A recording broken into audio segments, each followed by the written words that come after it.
देखिए, पर्यावरण की बात करें तो पर्यावरण क्या है, ये चीज़ हम समझ लेते हैं। इनमें ये चीज़ें बहुत सारी बात आती है। लेकिन पर्यावरण का जो अर्थ है, पर्यावरण का जो अर्थ है, हम इस पर बात करते हैं। पर्यावरण है क्या? देखिए, ऐसा आवरण, कैसा ऐसा आवरण चारों ओर से ढका हुआ, तो क्या कहलाता है वो? पर्यावरण। क्यों कहलाया? क्योंकि पर्यावरण तो दो शब्दों से मिलता है, परि प्लस आवरण। तो परी छोटी एक मात्र ये वाली आई ना, परी। परी मतलब होता है ये वाली। परी का मतलब अर्थ होता है चारों ओर, और आवरण का अर्थ होता है ढका हुआ। तो इस प्रकार क्या हुआ? चारों ओर से ढका हुआ वातावरण या परिवेश क्या कहलाएगा? पर्यावरण। नमस्कार साथियों, विज्ञान नॉलेज मास्टर में आप सभी का फिर से एक बार स्वागत है। इस वीडियो में हम पढ़ेंगे पर्यावरण विधि। पर्यावरण विधि के जो रिलेटेड रहेगा वह पार्ट 1 रहेगा ये। और यह जो चल रही है वह लॉ सीरीज चल रही है, जो हमारी पहली चल रही है। ठीक। अब बात करते हैं नेक्स्ट चीज के विषय पर।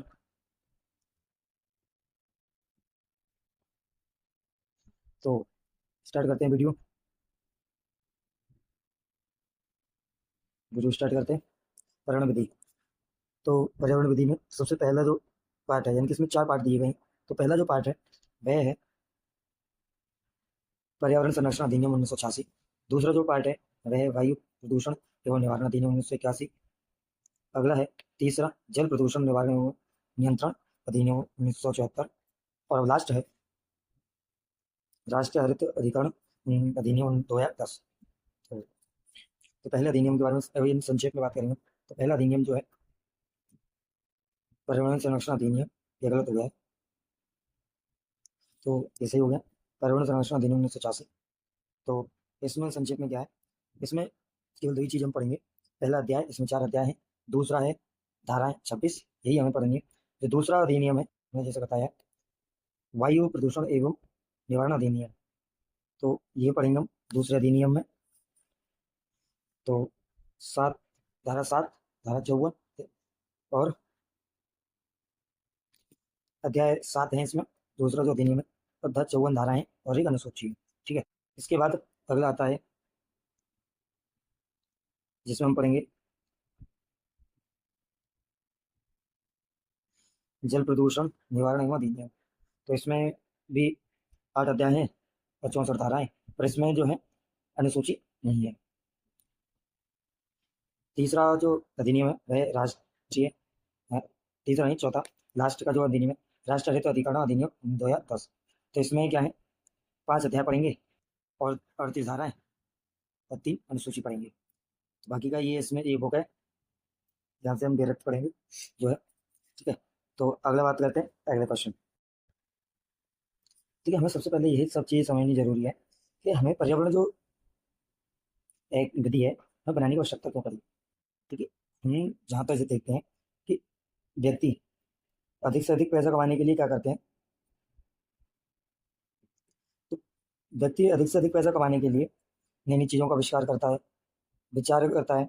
तो अब इस तकनीकी की दुनिया में व्यक्ति नए नए आविष्कार करने के विषय में तो सोचता ही है, और वो आविष्कार भी करता है। तो वह पर्यावरण को जो है, पर्यावरण को क्या है, ध्यान में नहीं रखता है, और उसके प्रति कोई भी जिम्मेदारियों को पूर्ण रूप से नहीं निभाता है।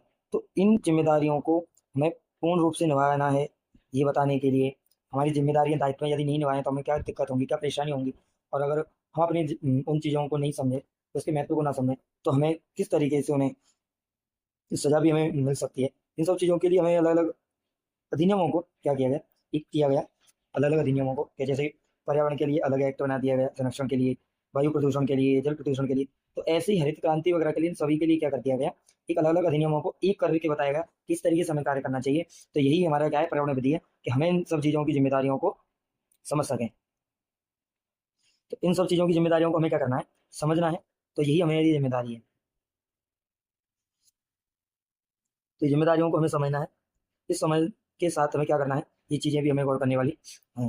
तो देखो इसका मुख्य उद्देश्य क्या है, इस चीज़ पे भी हम एक बार नजर डाल देते हैं। ये EPA, इसका मतलब है एनवायरमेंटल प्रोटेक्शन एक्ट 1986। तो इसका जो उद्देश्य रहा है वह प्रमुख रूप से क्या रहा है। देखिए, संविधान के अगर देखा जाए, संविधान का अनुच्छेद 253 में जो बताए गए वही प्रावधान बताए गए तो हमें कि किस तरीके से हमें पर्यावरण को सुरक्षित रखना चाहिए, कि महत्व रहता है हमारे जीवन में पर्यावरण का। तो इसका मुख्य उद्देश्य क्या था, पर्यावरण के जो संरक्षण के लिए कानून बनाकर प्रदूषण के लिए नियंत्रण पर मौजूदा कानूनों को पूरक बनाना और प्रमुख पर्यावरणीय जो खतरे हैं उनका विनियमन में अंतराल को भरना। जो भी अंतराल आ गया है पर्यावरण के खतरों में, यानी खतरे बढ़ गए हैं, उन खतरों को कम करके हमें क्या करना, पर्यावरण को नई दिशा देनी है। ये हमारा क्या है, ये हमारा उद्देश्य था इसके प्रति इस अधिनियम को लाने का। क्योंकि सामान्य रूप से आदमी क्या है, दौड़ में चलता है ना। तो दौड़ में चलता है, तो दौड़ में क्या करता है वो, दौड़ इतनी तेज गति से भगता है कि वह ये चीज नहीं देता है कि पर्यावरण पर उसका प्रभाव क्या पड़ रहा है। ठीक है, ठीक है, पर्यावरण।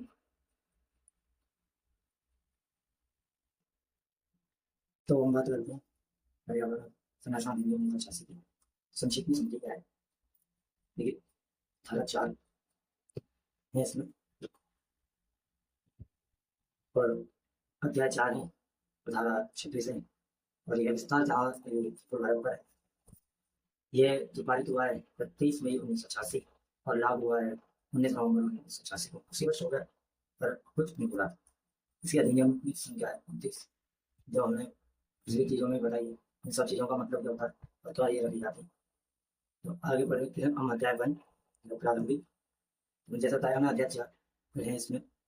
ठीक है, अध्याय 4 है, तो हमें 4 जो है पहले अध्याय के बारे में बात करें। तो पहले अध्याय में 2 धाराएं दी गई हैं। तो पहले अध्याय का नाम प्रारंभिक है, और धाराएं 2 दी गई हैं, पहली और दूसरी। तो पहले अध्याय में क्या दिया गया है, जैसा कि हमने पूर्व की वीडियो में बताया था, बताए थे कि जो हमारी धारा 1 होती है उसमें क्या कर देते हैं, हम अधिनियम का नाम देखते हैं, जो हमने यहाँ देख लिया है, पर्यावरण संरक्षण अधिनियम 1986, इसका संक्षिप्त नाम है। और इसका विस्तार देखते हैं, जो हमने देखा संपूर्ण भारत पर है। और इसका लागू कब हुआ ये देखते हैं। लागू हुआ है ये 19 नवंबर 1986। तो ये हो गया, धारा 1 हो गई। धारा 2 में हम क्या पढ़ेंगे, समझिए। तो निर्वचन खंड होता है, धारा 2 या 3 हम बात बताएंगे। कहीं 2 निर्देशित होती है तो धारा 3 में निर्वचन खंड होता है, और मोस्टली 2 बार 3 में होता है। तो यहाँ पे धारा 2 है निर्वचन खंड, इसमें जो शब्द दिए गए हैं वो हम बात करते हैं। तो इसमें हम कौन से शब्दों का निर्वचन खंड, मतलब परिभाषा वो करेंगे। जैसे हम परिभाषा खंड भी बोलते हैं। ठीक है, परिभाषा दी जाती है इसमें निर्वचन खंड में। धारा 2 पर्यावरण के लिए, तो भी पर्यावरण प्रदूषण का पर्यावरण कौन कहलाने वाला है, कौन करने वाला है, तो कहलाएगा, ये बताना होगी। 2C में पर्यावरण प्रदूषण क्या है ये बताया गया है। विधि क्या है 2C में बताई गई है। 2D में मतदाना बताया गया है। ये सभी के पूरे डिटेल में हम चीज़ों को पढ़ेंगे कि क्या है ये, किस तरीके से क्या अर्थ होता है इन सबका। 2E में बताया गया है परितंत्र में पदार्थ, और 2F में बताया गया है प्रतिष्ठिता, और 2G में बताया गया है विहित। ठीक, तो बस अभी आगे बात करते हैं इनकी शब्दों के ऊपर।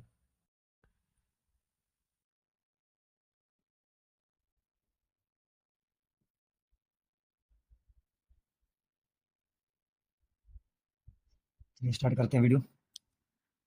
स्टार्ट। धारा 2, धारा 2 में हमने क्या बताया कि निर्वचन खंड रहेगा, निर्वचन खंड में 2A रहेगा। 2A में क्या बताया गया है, पर्यावरण। तो मैं पर्यावरण के बारे में बात करेंगे। तो जहाँ पर ऐसा पर्यावरण से देखिए तात्पर्य होता है, देखिए जहाँ पर ऐसा वातावरण हो, ऐसा परिवेश हो जहाँ निर्जीव या सजीव तत्व दोनों जिसमें एक साथ रह सकती हैं, भौतिक जैविक या सांस्कृतिक परिवेशों में रह सकती हैं, रहती हैं। जैसे मिट्टी ना, जैसे मिट्टी, पानी, वायु, जानवर, ऐसी चीज़ें मिल कर अगर सभी जो चीज़ें होंगी वो क्या कहलाएंगे, वो वस्तुएं चित्र क्या कहलाएंगे, पर्यावरण कहलाएंगे। ठीक, इसके बाद आता है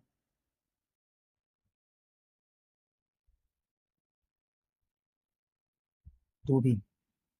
2B क्या कहता है, देखिए पर्यावरण प्रदूषक।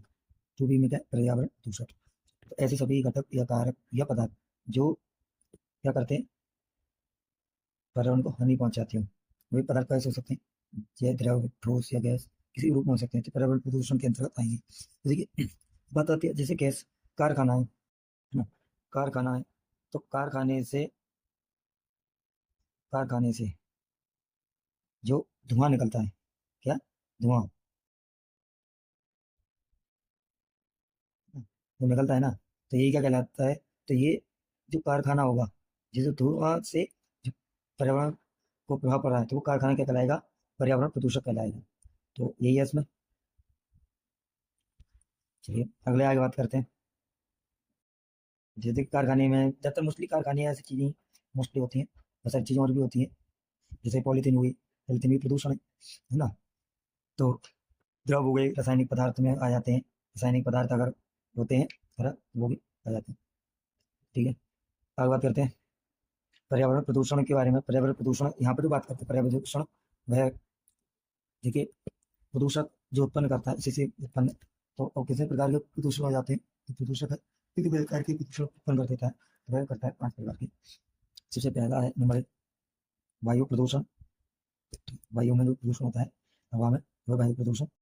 जल में जो प्रदूषण होता है वो जल प्रदूषण। मिट्टी में जो प्रदूषण होता है वो मिट्टी प्रदूषण। ध्वनि में जो प्रदूषण हो जाता है, आवाज जो तेज आवाज होती है उनकी वजह से प्रदूषण। और प्रकाश प्रदूषण, जो प्रकाश के में प्रदूषण होता है वह धूल मिट्टी से उड़कर। ठीक, अगला आता है निधि। तो निधि का यहाँ पे तात्पर्य देखिए, निधि क्या होती है? निधि का अर्थ होता है तो केंद्र सरकार है, तो केंद्र सरकार पर्यावरण को सुरक्षित रखने के लिए क्या करती है? तो केंद्र सरकार पर्यावरण को की आवश्यकता में सुरक्षित रखने के लिए क्या करती है? एक निधि बना रखती है, सुनिश्चित की इसकी जब इसे आवश्यकता पड़े तो इसे उपयोग में लाया जा सके। तो कौन, तो किस काम के लिए आती है? प्रदूषण को समाप्त करने के लिए, कम करने के लिए, निवारण करने के लिए, नियंत्रण करने के लिए, है ना, और कम करने के लिए। तो एक जो आवश्यकता पड़ती है, तो ऐसे जो के यानी फंड होता है, तो उसे क्या कहेंगे? निधि कहेंगे। ठीक, अगला आता है चलना यानी कि हैंडलिंग। तो यहाँ पे हैंडलिंग का क्या अर्थ होता है? सभी पदार्थ, जो पदार्थ के क्या होते हैं, पदार्थ निर्माण में, प्रसंस्करण में, अभिक्रयण में, पैकेज में, भंडारण में, परिवहन में, उपयोग या संग्रहण में, है ना, उपयोग में, विनाश में, संपरि संपरिवर्तन में, विक्रय के लिए, प्रतिस्थापन के लिए, अंतरण के लिए, जब भी इन सब चीजों के लिए जब भी पदार्थों का उपयोग किया जाए, उसमें क्रियाएं, प्रक्रिया का उपयोग किया जाए, तो सभी क्या कहलाएंगे? अंतलन, अतलना कहलाएंगे। ठीक, अगला है परिसंकट में। तो परिसंकट में की बात अगर हम बात करते हैं, तो हम देखते हैं तो देखिए, दो प्रकार से हमें परिसंकट में यानी कि हॉरिजॉन्टल होता है, हमें पदार्थ जो होते हैं दो प्रकार से होते हैं। एक तो होते हैं मानव निर्मित, दूसरा होते हैं रसायन निर्मित। ठीक है? प्राकृतिक तो जैसे पर्यावरण को कुछ प्रकार से हानि पहुंचाए, जैसे ज्वालामुखी का घटना, कि परिवर्तन हुआ, कैसा पदार्थ कैसा हुआ है? रासायनिक, हमारा भौतिकी पर्यावरण से संबंध पर्यावरण को है। परंतु ऐसे भी होते हैं रासायनिक हमारे द्वारा जो दिए गए फैक्ट्रियों में जो हाई स्पीड की या हाई आवाज़ों की मशीनों का प्रयोग करते हैं, उनके केमिकलों का प्रयोग करते हैं, ये सब चीज़ें पकड़ाई परिसंकट में। ठीक, से मैं अधिष्ठता। तो अब लास्ट जो टॉप है अधिष्ठता, इसके बाद लास्ट अधिष्ठता क्या है? तो अधिष्ठता है बस कोई भी वस्तु पदार्थ यदि का मालिक हो या उसका नियंत्रण करने वाला हो या उसको बनाने के लिए क्या नाम है नियुक्त किया गया केवल, और कारखाने या परिसर में कहीं रखता हो, तो उसके जो या उसे कब्जे में रहता हो, तो सब क्या कहलाएगा? बस सब कार्य करने वाला व्यक्ति अधिष्ठता कहलाएगा, वो चाहे कोई भी व्यक्ति। ठीक ठीक है ना? इसके साथ ही विहित वह सभी नियम या अधिनियम जो बनाए गए हैं, ये बनाए गए हैं, वो इस अधिनियम के द्वारा ही लागू होंगे। ये क्या कहलाएगा? लागू नहीं क्या कहलाता? विहित। ठीक है, बात आती है ये चीज देख लेते हैं। सबसे पहले शुरुआत से हमने देखा पर्यावरण विधि में कितनी विधियां हैं, चारों विधियों के बारे में बात की हमने। ठीक है, इनके संक्षेप में इनके बारे में बात की, कितने अध्याय में सूची एवं धाराओं के बारे में, कौन सा एक्ट है ये भी बताया, इसमें बात की, इसका उद्देश्य क्या है, ये क्यों बनाया गया, ये इसका कारण क्या था, क्या आवश्यकता पड़ी, ये भी बताया। संक्षेप में हमने पर्यावरण के बारे पर्यावरण संरक्षण अधिनियम 1986 भी स्टार्ट किया, जिसमें धारा हमने 1 और विस्तार वगैरह निर्वचन वगैरह देखा। धारा 2 देखी हमने, विस्तार निर्वचन शब्द निर्वचन करना है, शब्द देखे हमने सभी। और इसके बाद पर्यावरण का हमने अर्थ देखा और पर्यावरण के प्रकार एवं घटक, ये सभी चीज़ें देखी। बस आज के लिए इतना ही, धन्यवाद। थैंक्स फॉर क्या नॉलेज मास्टर। पर्यावरण समझ में आ गया क्या है? तो पर्यावरण में क्या चीज़ें आती है, ये भी चीज़ समझ लीजिए। बहुत देखिए, भौतिक, जैविक या सांस्कृतिक परिवेश में तत्व आते हैं, निर्जीव या सजीव जीव जंतु आते हैं। ठीक है, प्राकृतिक और मानव निर्मित चीजें आती हैं, जैसे प्राकृतिक बात करें तो वायु, पानी, मिट्टी, पौधे, जानवर इत्यादि प्राकृतिक है, इसमें की गलत है, ठीक है।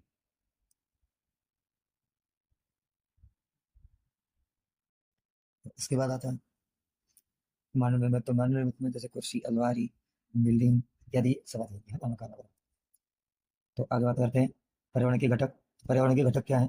पर्यावरण के 4 घटक हैं। 3 घटक है, ये टमाटर है, सब घटक है। तो पहला है वायुमंडल, दूसरा है स्थलमंडल, ये स्थल है ये, दूसरा तीसरा जीवमंडल, चौथा जलमंडल। ठीक, इनकी यानी कि वायु में जो जीव रहते हैं, वायु के लिए जो क्या होता है वो वायुमंडल, स्थल के लिए यानी भूमि मिट्टी के लिए होता है वो स्थलमंडल, जीवमंडल जीवों के लिए, और जलमंडल जल के लिए।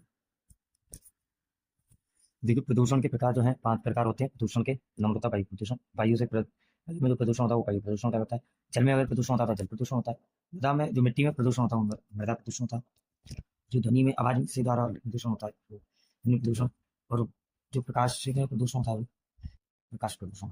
ठीक, तो हमें आज समय हमने देखा, हमने क्या क्या देखा।